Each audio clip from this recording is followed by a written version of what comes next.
Hello everyone, this is Keb, and you're watching Chapter 6X of my Fire Emblem 12 Lunatic mode, Blind LTC. To see what I mean by Blind LTC, take a look at the description. But in short, this is my first time playing Lunatic, I haven't planned ahead, and I'm trying to LTC every map, one chapter at a time.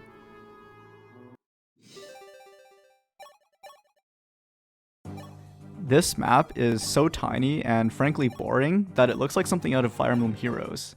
The enemy density is pretty high, and you're supposed to use the bridges as choke points to protect your weaker units. Now that sounds pretty simple, but there are a lot of bridges to fill, and a lot of your choke point holders will end up being exposed to multiple attackers due to the archers.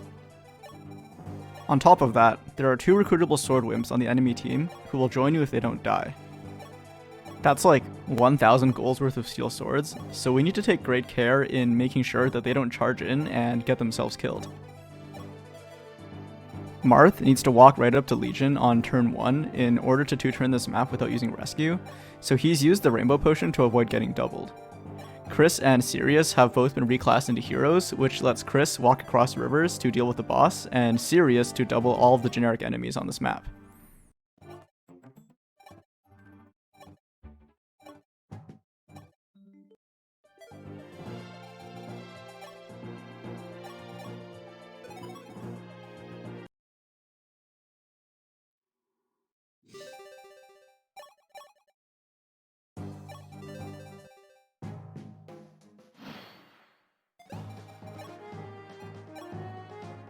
Sheeta starts us off by one-shotting the Armor Knight blocking the central island thanks to her forged wing spear and 2 extra strength from the Taurus and Gemini shards.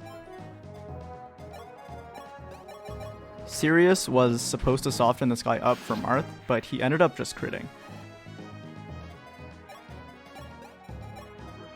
Marisha ends up getting a free turn here, which I take to hammer in the rescue staff.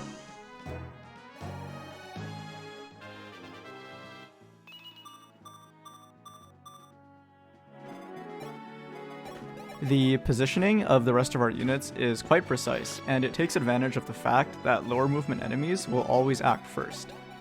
Katria is being used to block off the right bridge, and she would fall if she got attacked by the right archer and a fighter, so Sirius is in position to bait the archer into attacking him instead, thanks to his luck base. We've also baited the left archer over with Marth, such that he blocks off the bridge. This is important because Chris would have murdered every melee enemy that attacked him, and that includes Caesar. Since Caesar and Rad both have 7 movement, they will always act last here. So as long as we make sure that the other enemies move in a way that block off attack targets for them, they won't have anyone to suicide into.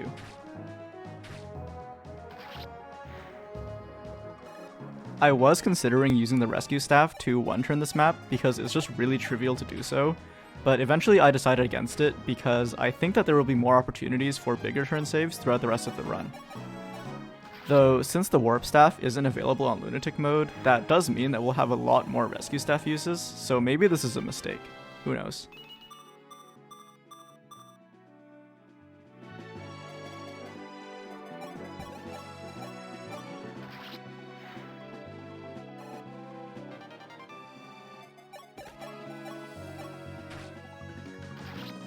After the rest of our army soaks up some free experience, that's Chapter 6X completed in 2 turns. I'll see you next time.